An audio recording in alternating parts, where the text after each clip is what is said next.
delicious. We have bourbon, we have Coke, we have video games. Excellent.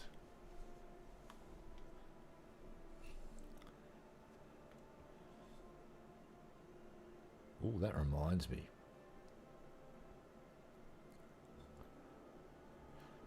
I need to reach out to Chesh. See if she wants to do a special rum and Coke night on her channel.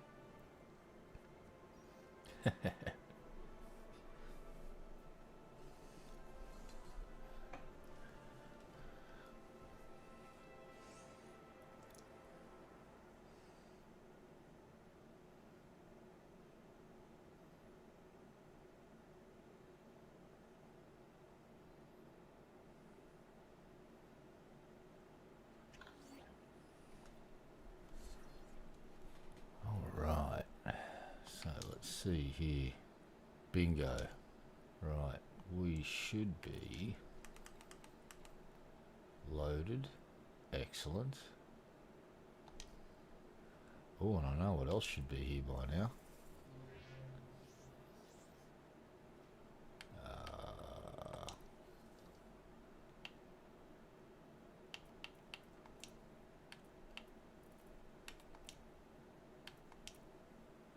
Bingo.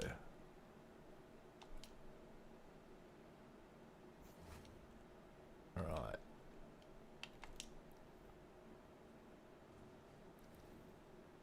Let's load up on some steel, extra 32 bits.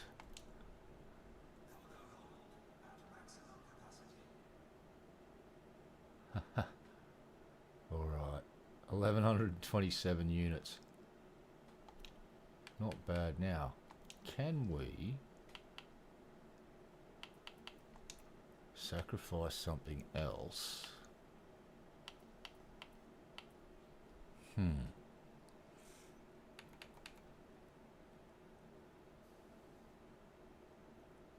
Oh, yeah, we can't. That bloody symbol there. Pre-engineered.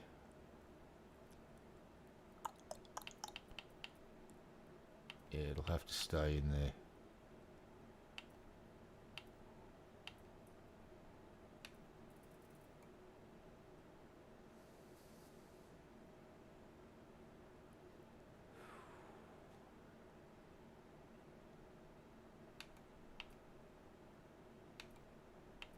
See, if I drop that to a 6, 7's a 192,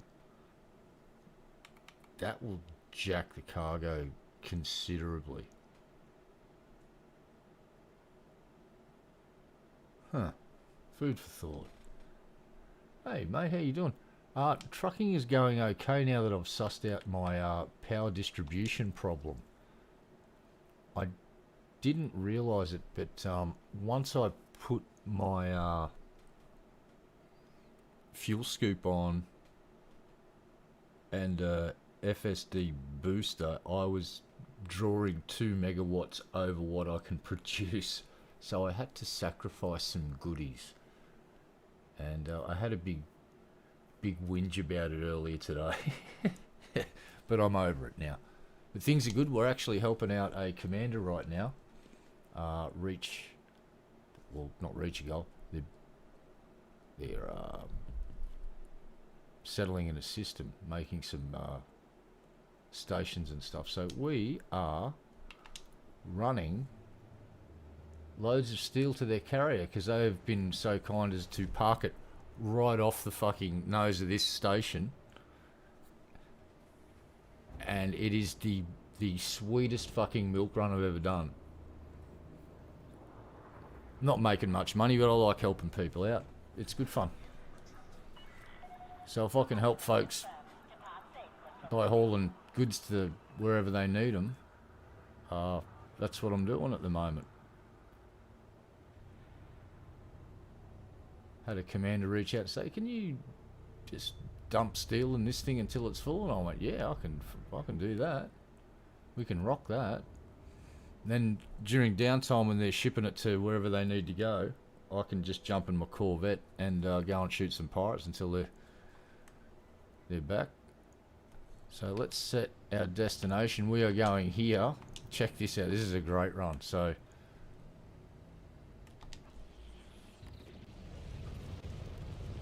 we go to this point, and that's where they're at. They're orbiting the same moon, so, or same planetoid, or whatever this is. But the run's so quick that I don't think a pirate could get a beat on me to try and pull me out of cruise.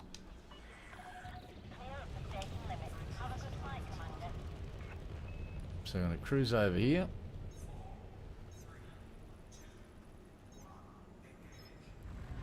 And it's such a cruisy run that the Bourbon has been deployed. You slow down and we're halfway there. Oh, nice, mate. Well, if I get done here and you're still hauling stuff, let us know, and I can just, because I can do it through solo play. You just need to let me know where you want the stuff dropped off and what stuff you want dropped off, and I'll try and help out. Yes. So I'm not sure how much work this commander needs done. I figured I got the hauler, I got the time. Hello, Commander. Please stay aware of other ships around this carrier. Yes, ma'am.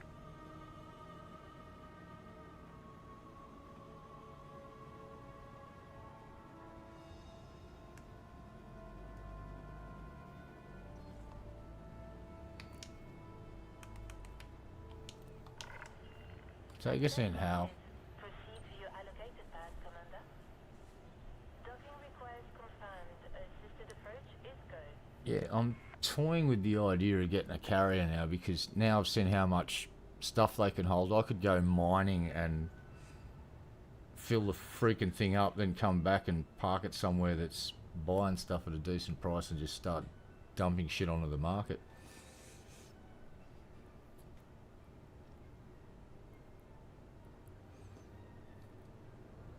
But not having a fleet carrier is also has its advantages. Don't have to worry about upkeep, don't have to worry about any of that stuff. Oh, hold on, what's going on here? Oh, there we go, that was a weird one. Enjoy your stay with us. Thank you very much. So we'll just pop in here, pop in here. Go to the sell section. They want steel. They've got steel. Sell. And we'll just do runs until they can't have any more jammed in the cargo bay. Ship released. You have lift off.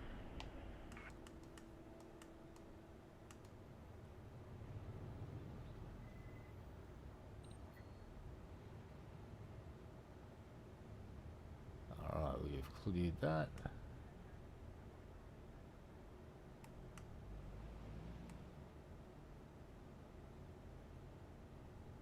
Okay. See, I haven't looked in any of the settlement stuff yet, so it's all new to me.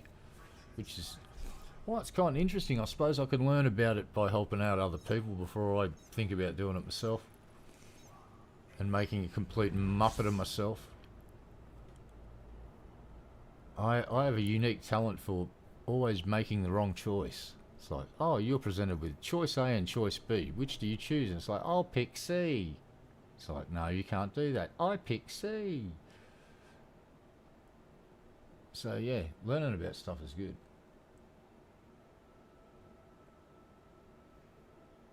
Yeah, smart way to do it. You got the tools and assets, make use of them, mate. Be mad not to. Which is why I'm out here in this thing lugging gear. It's like, oh, well, I can come out here and help someone.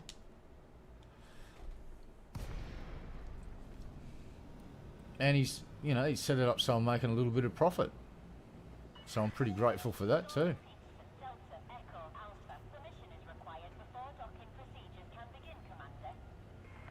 Yes, ma'am.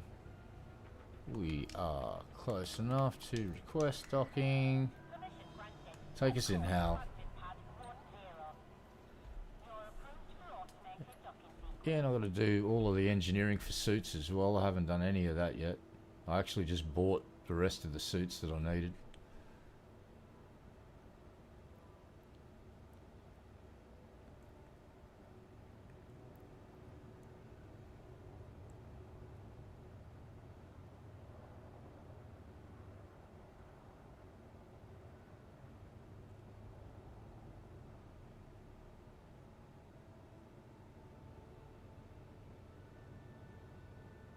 Roger that. Seems to make sense to me. It's like, yeah. Get out there, set up the basics so you can generate income. Yeah. That seems like a very smart thing to do.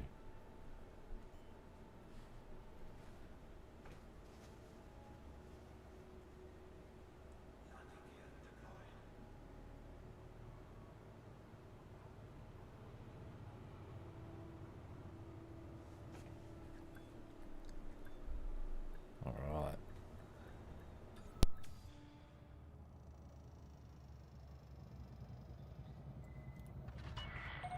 Contact confirmed. Deactivating docking systems. Welcome to the station, Commander.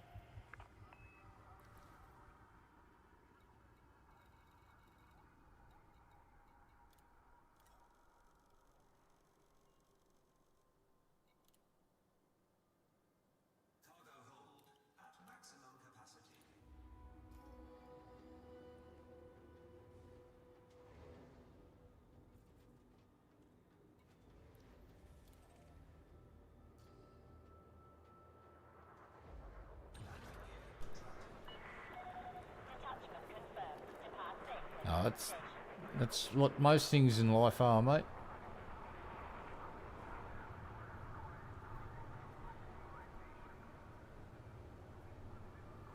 We learn by making mistakes. Nothing wrong with making mistakes.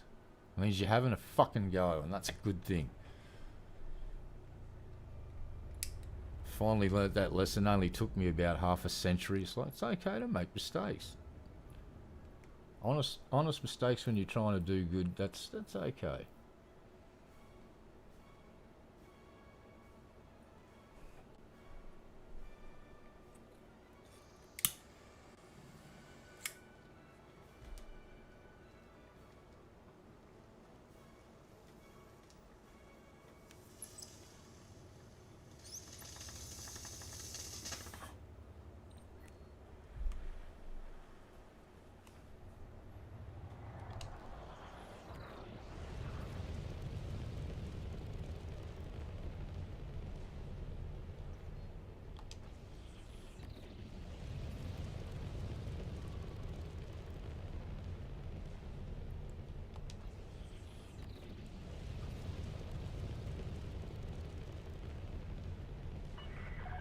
You've now exceeded the no-fire zone. We hope you have a safe journey.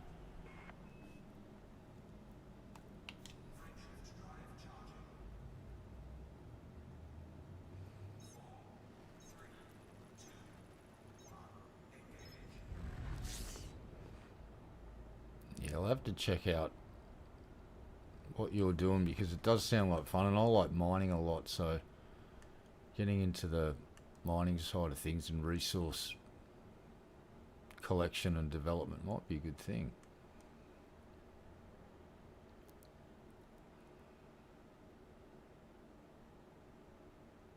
Bloody brilliant.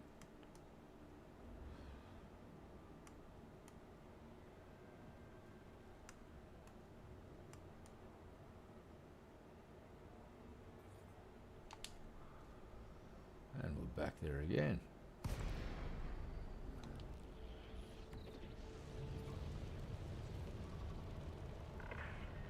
Thank you for visiting our carrier. We hope you find what you're looking for.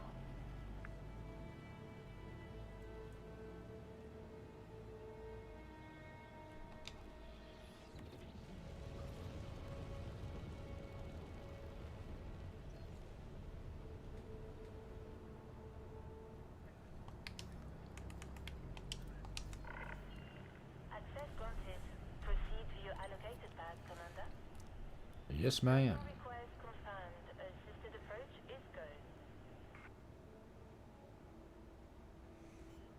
go. Oh, that's what we got to do. Time to play Clippy.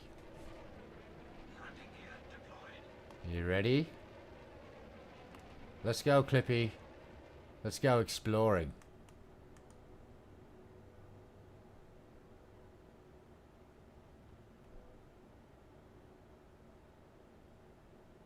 We're running away from this thing. Oh, we're spinning around like a son of a bitch.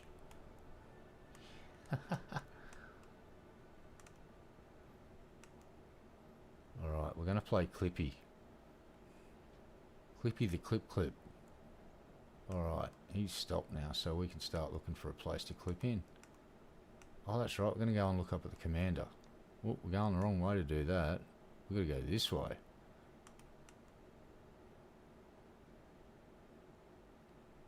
Actually, while we're going along the side, we'll look for a place to clip back into the ship.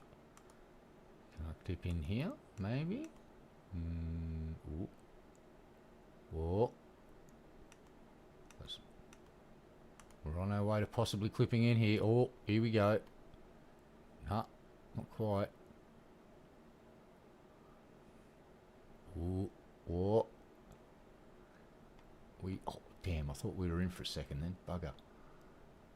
Oh, look, we can see the guts of it.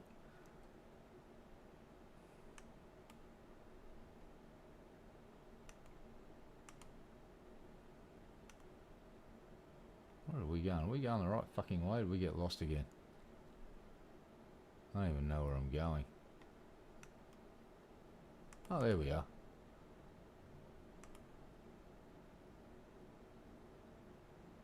Go up here and see if we can clip in.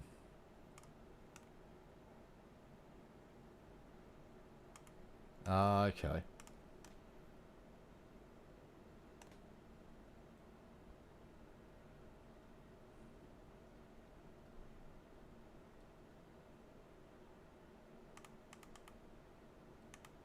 Let's explore.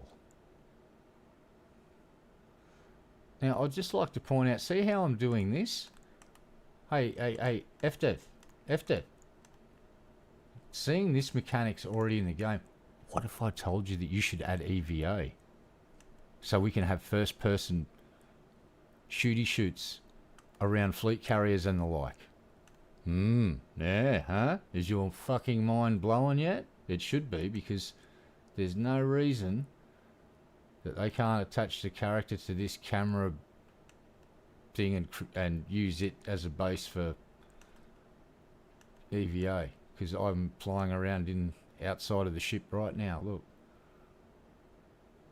you just have to calibrate the controls a bit more and make it fun. But here we have the commander.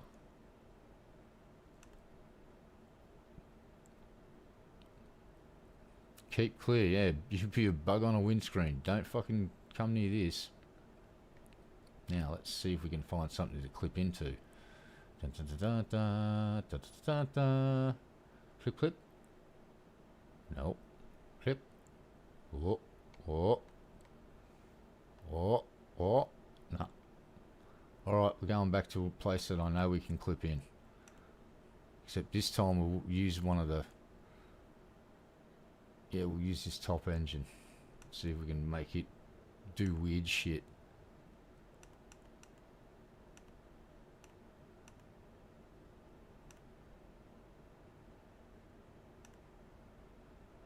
Ah, that's pretty cool. Here's a fun thing. Look at this. Here's the light source for your engine. Right, now. Is there a furphy in here where I can clip in? Come on, baby. Come on, baby. Let Papa clip in. Come on now. Come on now. Clip, clip. Clip, clip. Alright. Not going to let me clip. Let's try another engine. This one. Clip. Clip, clip. Come on now. Shit, I might have found a really special little glitchy bit. Let's get back outside. And we need to orientate ourselves. See this carrier.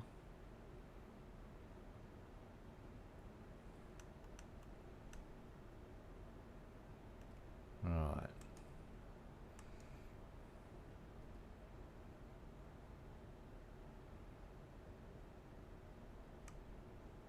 So, the one I clipped into was this one or this one? I'm going to try this one first. Or it might have been that one. Let's just try this one and see if it's the one that I clipped into. Then we can go exploring inside.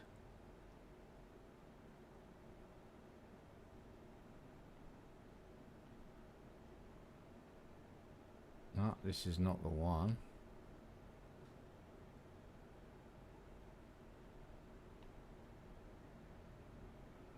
So let's try this one.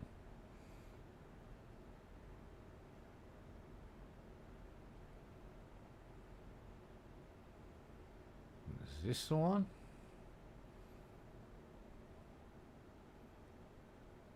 So I somehow got in behind that light. That's what clipped me in last time.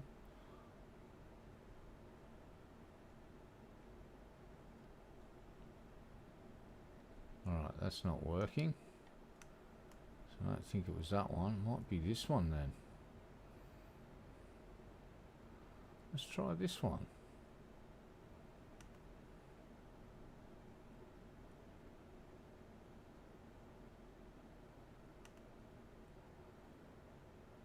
Yeah, if they added EVA to this, you could add repair missions to your carrier and stuff. Might be fun. Oh, no, it's not this one either. I might have just glitched in there somehow.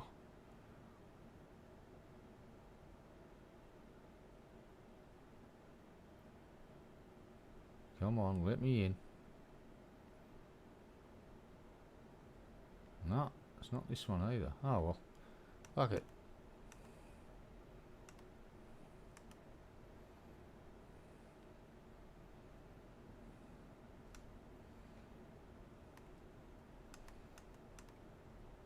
Which engine was it? I want to work this out.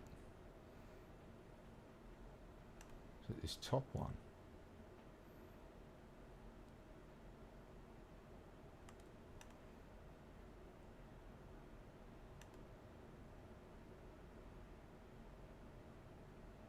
Are you the glitchy one? No, bugger. Not the glitch. Alright, let's try this one.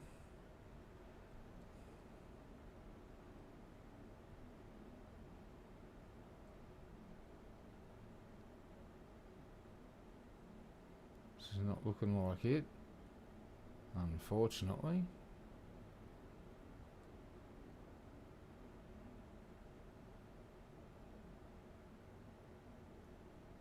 No, this one's not going to let me do it either. Come on, you bastard.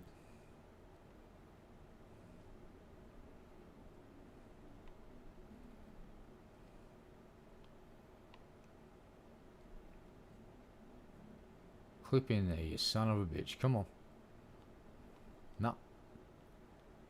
Not the one.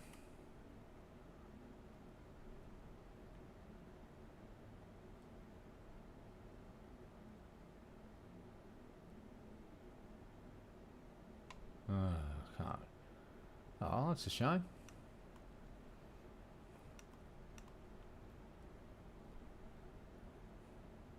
Try this one down here. I can't get in this one. Actually, there's one over there I can check as well. I thought we were in there for a second, but we're not. Well, there's one spot they missed. I clipped into it last time.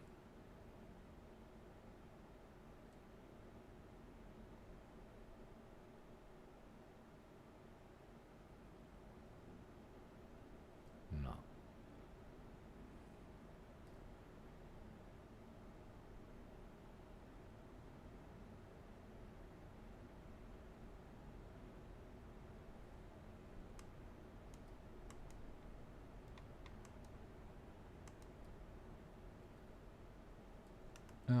last ditch effort. If we can't get in here, we'll bugger off and do other stuff.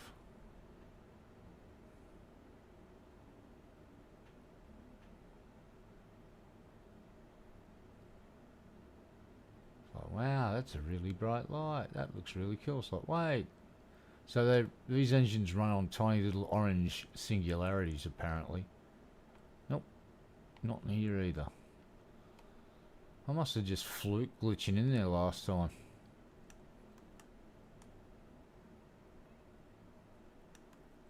Oh well.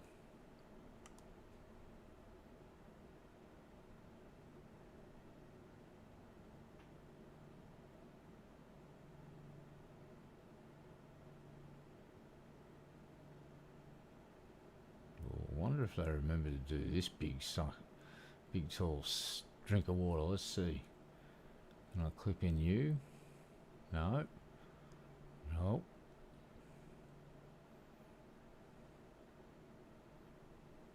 No.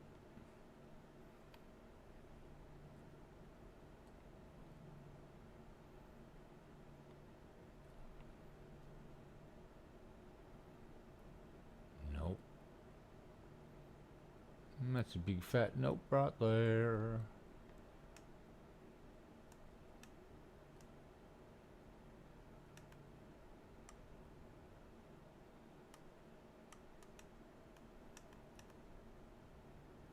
I wonder. Let's see if we can.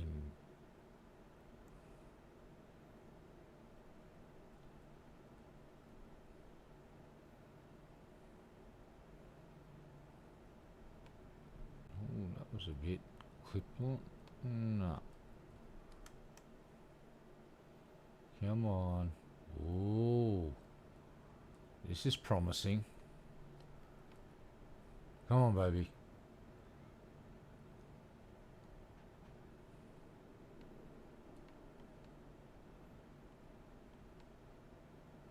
Clip.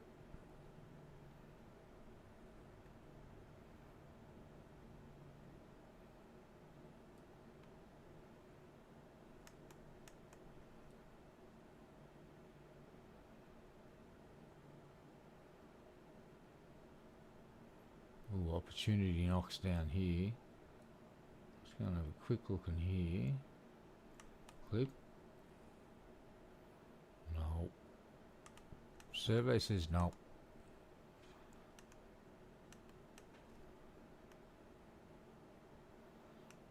I'm like a little infiltration bot looking for a weak point.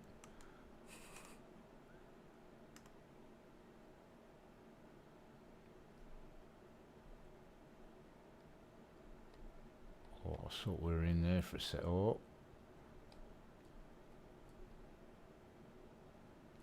No.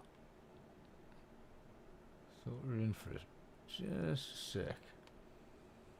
Go. Come on. Get in there. No.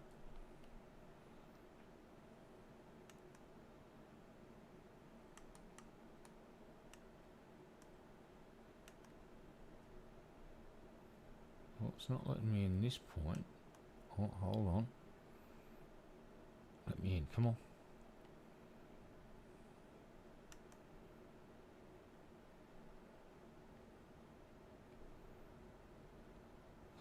Alright, let's go and have a look along this seam.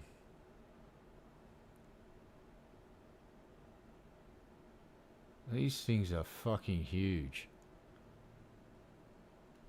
Oh, hold on. I can't get out. Alright, so I'm kind of clipped in.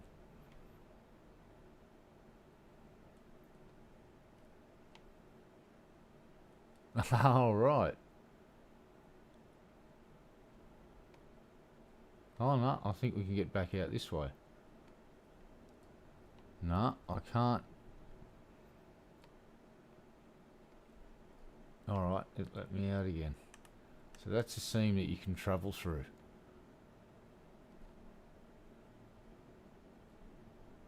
I did. No, I glitched in, now I've glitched back out. I did too.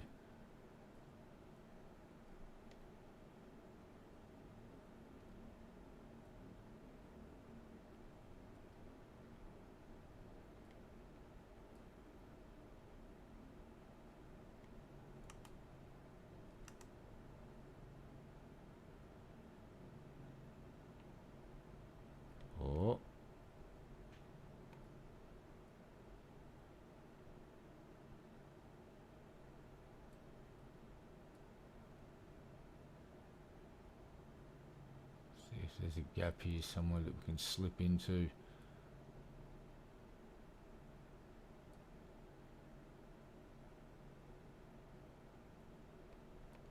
I don't think there is. Nope. Alright.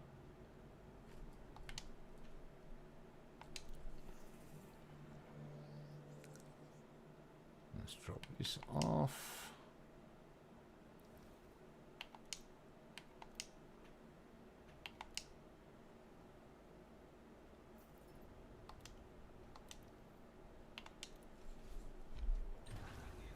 Sweet. Clamp release confirmed. Departure confirmed. Ooh.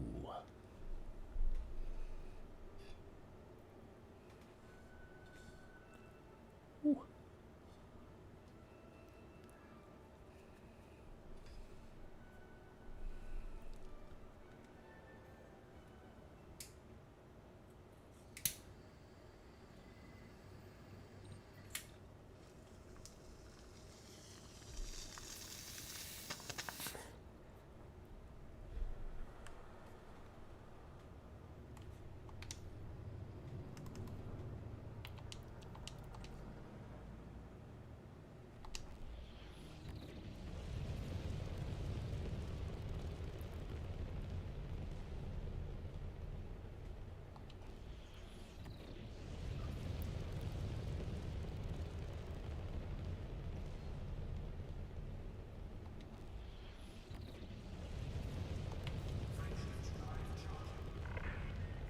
Speed restrictions have been lifted. 3, 2, 1. Engage. Alright, so we probably don't want to fly into the planet. That would be bad, I'm guessing.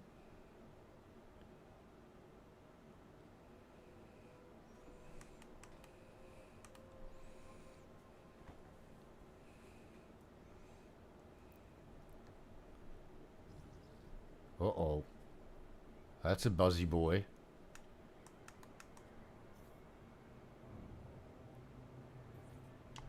Except you're not quick enough, mate.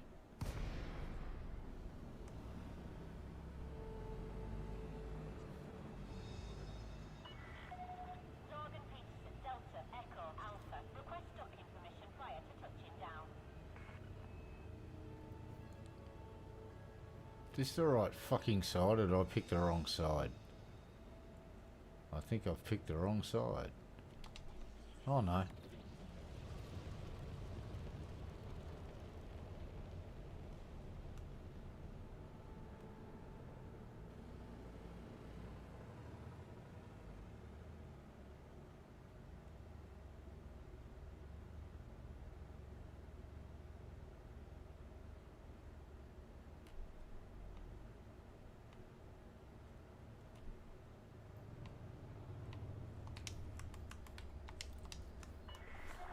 Approval granted. Plot route for approach to landing pad 3-2. Bloody lovely, that. Approach engaged. Excellent.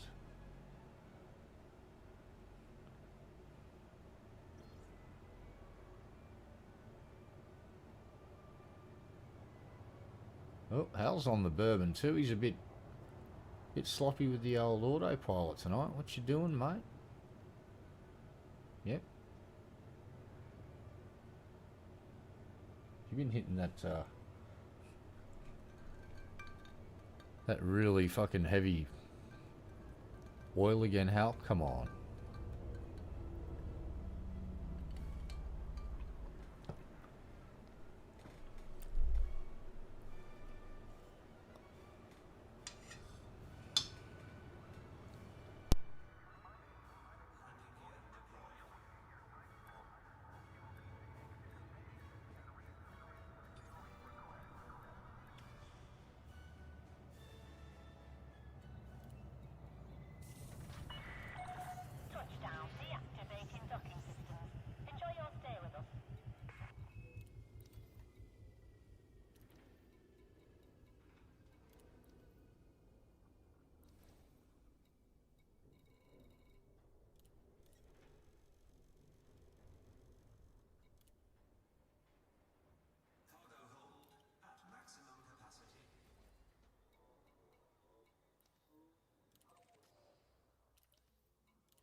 Oh, I love it. Flying a spaceship, couldn't be happier. I don't know, I've got a, how do I explain this? I won't say a special appreciation.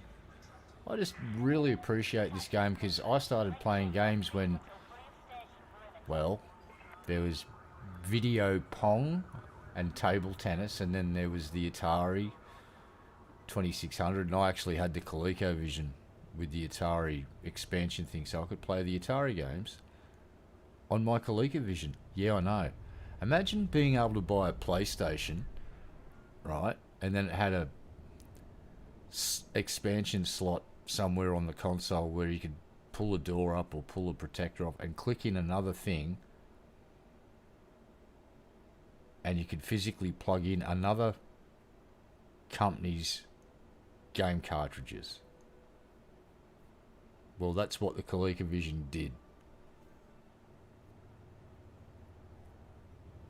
And I just, one of my friends just pops in now and again, humble. He had a shit, which was it? The Commodore Amiga, one of the Commodore computers, and it had a green wireframe flight sim on it, and we used to just pester him constantly. Can we fucking play that fucking game? Then we got PlayStations eventually, and we started landing those together. So he'd lug out a huge TV to my place with his PlayStation. We'd actually network them together and play games. It was fucking brilliant. Because broadband was not a thing, so yeah, I just, to get to the point, just flying around in this spaceship is fucking great fun. Why do you want me to align with the thing? No, I don't want to align with. Thank you. We'll just go and then worry about aligning with the thing later. Yeah, we used to fucking land all the time. We would actually, a group of us, there was like basically the Delta Force land warrior community in this part of the world. And there was a group of us, probably on a good land would get over 20 people. And what we ended up working out was, first of all, we hired some church. And that was cool, but it was not enough power. So then we started hiring out the function room at one of the big pubs.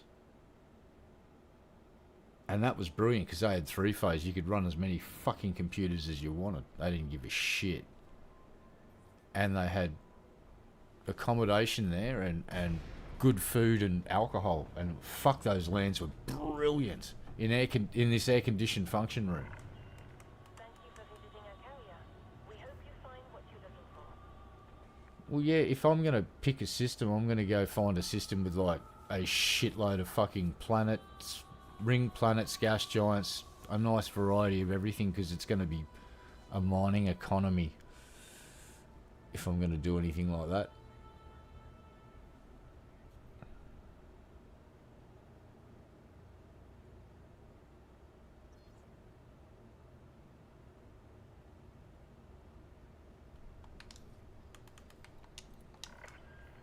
Permission granted. A landing pad has been assigned to you. Bloody lovely. You have been cleared for approach. Feel free to relax. Your docking computer is in control. Yeah, and not only could you just play games at the lands, it's like we would swap obscene amounts of, I'll just say files. And it was, no, I'm not talking porn either. Other good stuff to watch.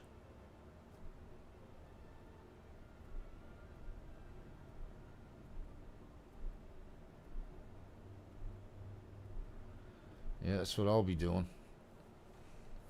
I'll go explore the hell out of the place and keep an eye on expansions and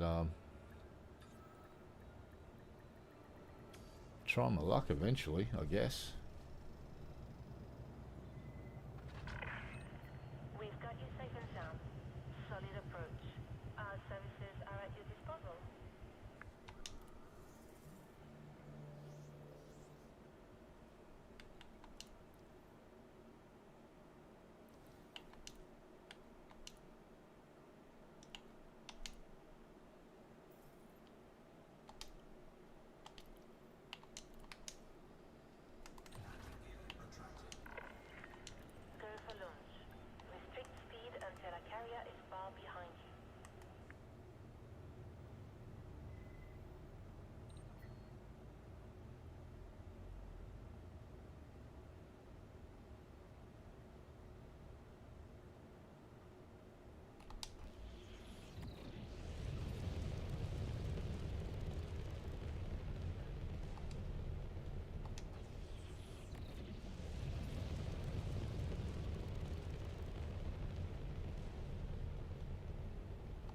Yeah, I'm not kidding, I think I made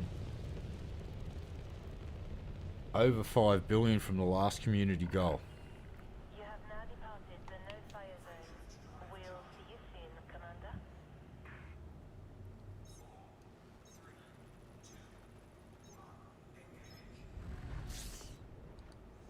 Yeah, I did a lot of cargo runs for that last community goal. I got in the top 25%.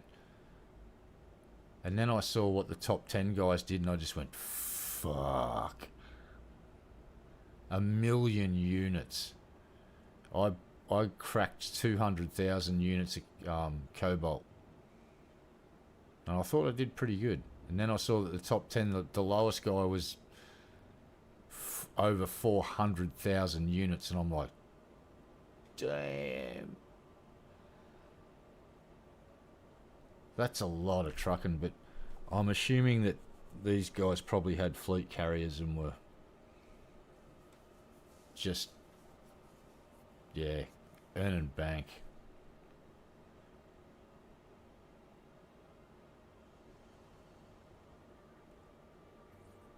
And here we are. Oh god, I've got to get in the garden tomorrow and dig up some of these weeds. Alright. Northern Peterson, Delta, Echo, Alpha. Please comply with all regulatory protocols before commencing docking procedures, Commander. Yes, ma'am. Okay, where are the ships coming out? I can't quite make it out.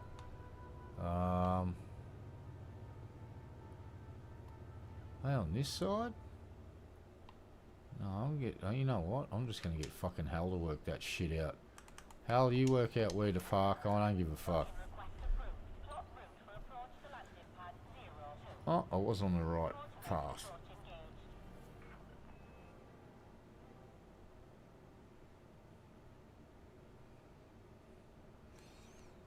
Yeah, it could be running multiple accounts and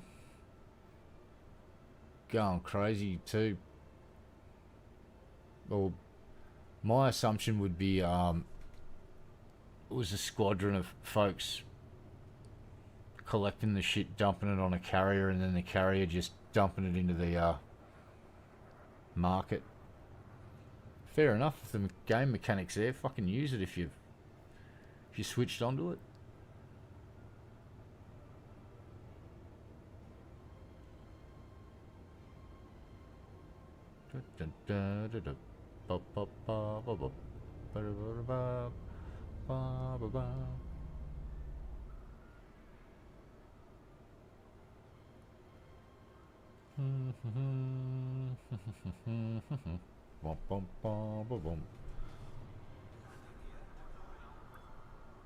Lovely.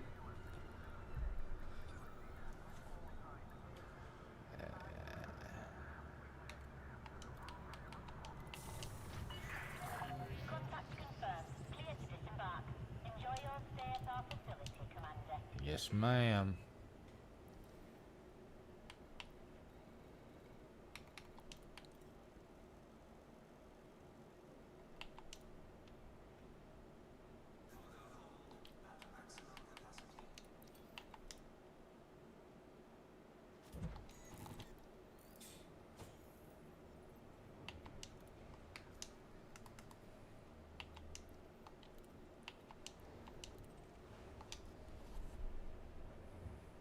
Bloody lovely.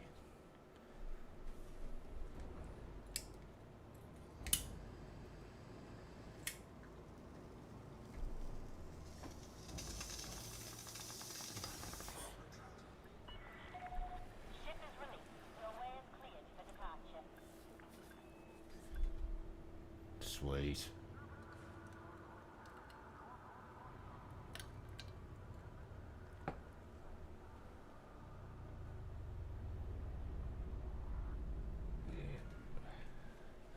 Let's kick that off. Right. Sorry about the hum of air conditioning, but 'tis necessary.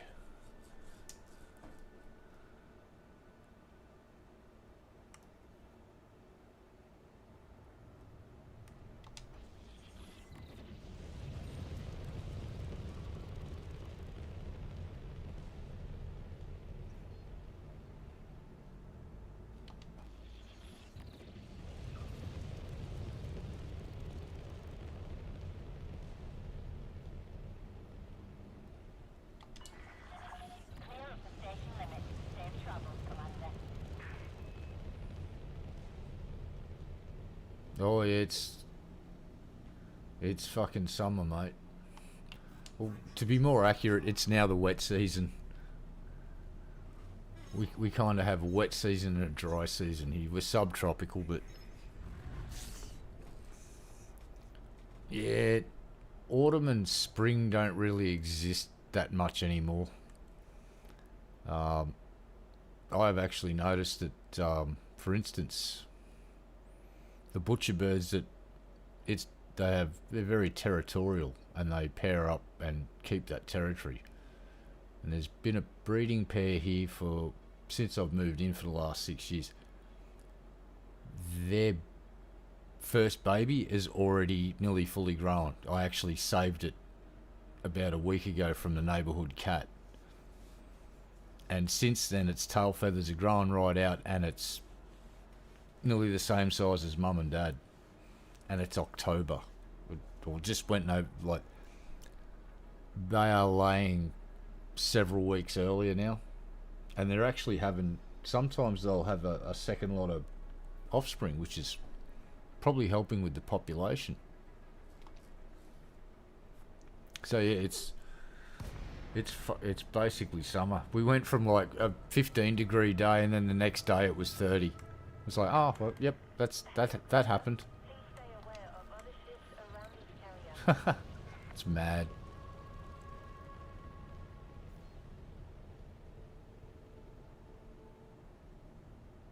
And it starts raining a lot more.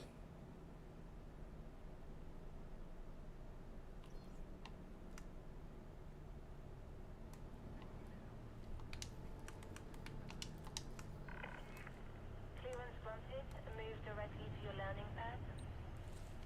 Docking request confirmed. Assisted approach is go. Yeah, it was cool too. I had a visit from the butcher bird and the baby that I saved a couple of days ago. Usually they're super aggressive, and they just swoop the shit out of you. And this little bugger's come in and he's done a orbit around my head right at eye height. And usually when they're swooping you, they'll make their god horrible war cry, like, it's really distinct. This time, this little bastard's come in and landed on a hanging basket at my eye height, about a foot away from my head, and he just made this little chirping sound. I went, interesting, because I had some sausage rolls from the bakery, so I crouched down and Enjoy your stay with us. pulled some sausage roll out for him and threw it on the ground. A little shit came and ate it, and called the kid in that I saved, and I fed the baby too. And someone around here's got chickens, because these birds are mimics, and it was making the chicken clucking sounds, going buck, buck, buck, buck. It was fucking funny as fuck. Got a good laugh out of it. Plus I saved a little shit, which was amazing. My neighbours have a murder ball. I love that cat, but my god, it kills shit.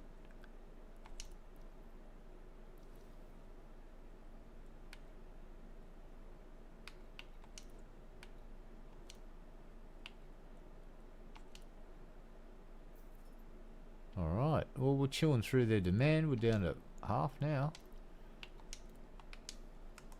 Let's get back there and haul some more. Landing clamps disengaged. Restrict speed until a carrier is far behind you. Yeah, it was random as shit how I saved that bird. It was like 10:30 at night, and I was streaming, and I went, fuck it, I'm going down to get a pizza, and ordered a pizza. And when I went outside, I found the neighbour's cat on my side of the road, and it was sort of lording it over something on the ground. I didn't realise what it was until I got closer and went, oh fuck, that's a baby bird. But yeah, butcher birds are fucking smart. They're in the same category as crows and magpies and other birds that use tools to. And magpies are really cool too in Australia. They have this. I got to tell you this story because it's a really cool little fucking story about this. She was in primary school, I forget what year. They had a science project, and she decided to research why magpies swoop.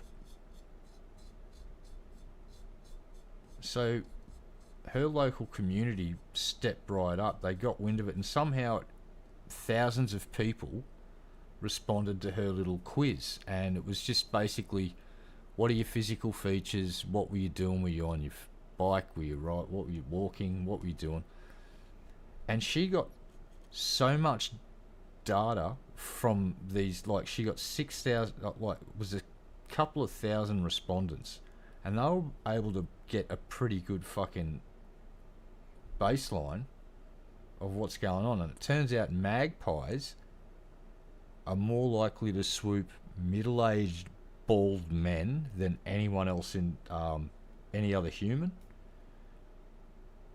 Why that is, don't know. But magpies also have, believe it or not, a friend or foe list where they will decide, based on whatever arbitrary fucking things that magpies use to make this decision, they will put you on their shit list or the not swoop list. And it's amazing because I've got butcher birds in my street, and then the next street down there's a magpie that it's territorial and it lives there. And the magpie and butcher bird won't swoop me if I'm walking, and they can see my face. But if I put my bike helmet on and jump on my bike, I get swooped every fucking time. Get off the bike, take the helmet off, they stop swooping. Shiny heads could be it. But it was like the amount of data points that this young lady got, it was a solid bit of fucking scientific research, it turns out. It was amazing. What else? There's also in Western Sydney, there's a flock of cockatoos that have learnt to use water bubblers, like the human water bubblers. The big males have worked out how to turn them on, and they will sit there and activate the bubblers for other cockatoos, and they're teaching other cockatoos how to do it. And I think it's the same group. They learnt how the big males can open up wheelie bin lids, and they flip the bin lid open, cheeky fuckers, and then the rest of the fucking crew get in there and make a mess of it. Yeah, they remember your face. So the amazing thing about this butcher bird is usually it's very standoffish with me. It doesn't attack me, but it doesn't come down and say hello. But I've grabbed their kid, saved their little baby, took it inside for them. It was like 10 o'clock at night, so I've waited till dawn, and I built a box and strung wire around it, and I was going to climb up the tree and put my bike helmet on and some safety glasses because the bird was going to fuck me up in the process. I was going to tie this box up and lob their baby in it and then fuck off back inside.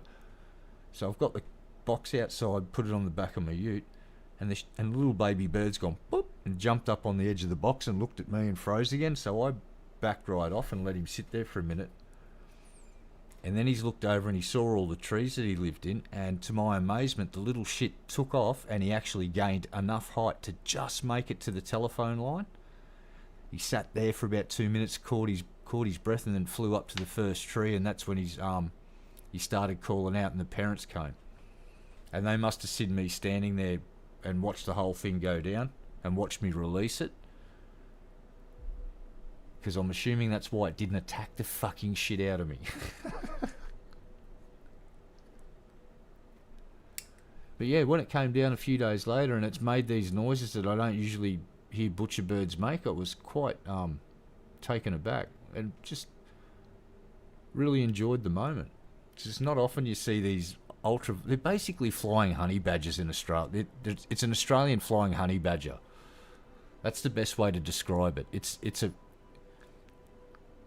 And it's the same colour. It's black and white markings like a fucking honey badger too, which is quite funny. Same attitude. They don't give a fuck.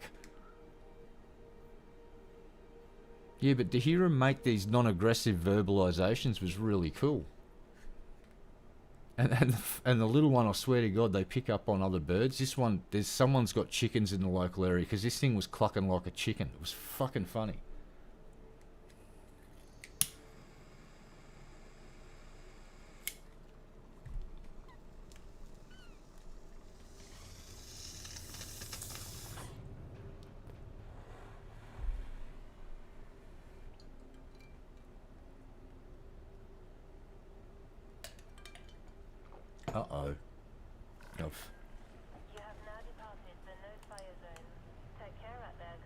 Oh, it's worse than that, lady. I just finished my bourbon, which means I've got to go and get another one. Hoo hoo hoo.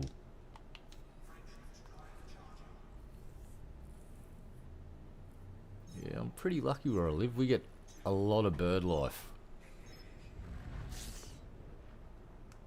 I worked out who the culprit was stealing my tomatoes, and I couldn't be angry when I saw who it was, or what it was.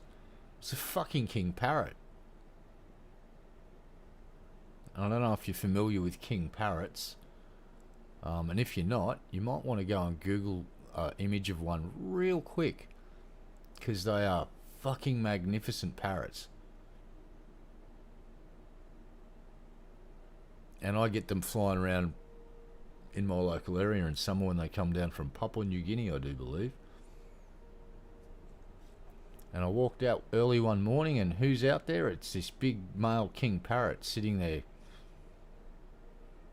on my the steel cage I got around the tomato plant. And he just sat there looking at me, and he had a tomato on one foot, and he was just chewing into it. And I just let him have it.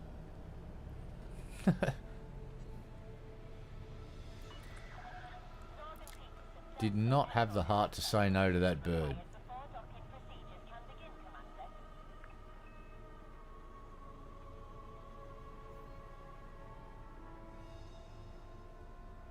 Is this the right side? Did I pick the right side? It's always again. Oh, I think I did. Actually, it's not a gamble. I know which way they turn. I'm just lazy. And let's quickly do this, and then do this, and then do this, and do this. Whoa.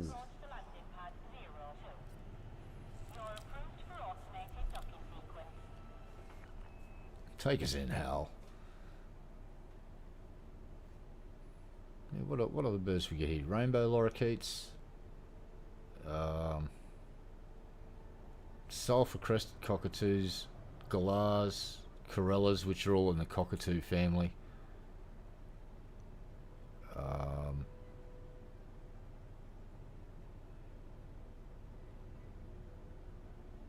Scaly-breasted lorikeets, which are nearly like the rainbows, just slightly less colourful.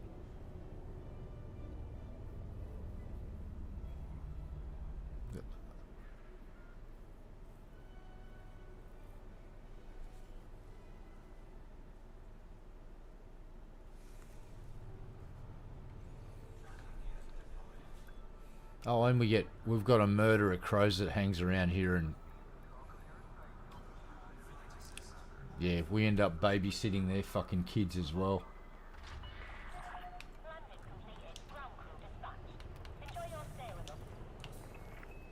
I'll tell you what, a murder of crows doesn't shut up at night. You think they'd be sleeping and doing that? Nah, they're up all night going. It's like, shut the fuck up, you fuckers. And they're like, no. How about we just make noise all fucking night? It's like, okay. You do you.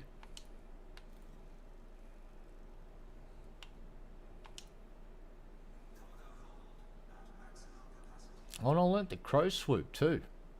I didn't know that, but one of their fledglings ended up in our backyard, and I was trying to get it off the ground to save it from cats. They were fucking dive bombing the shit out of me.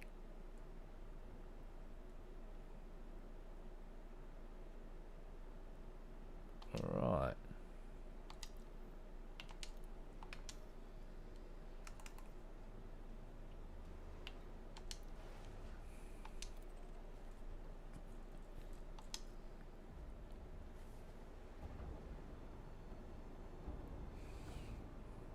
Yeah, I've got a strategy to make friends with the crows this summer.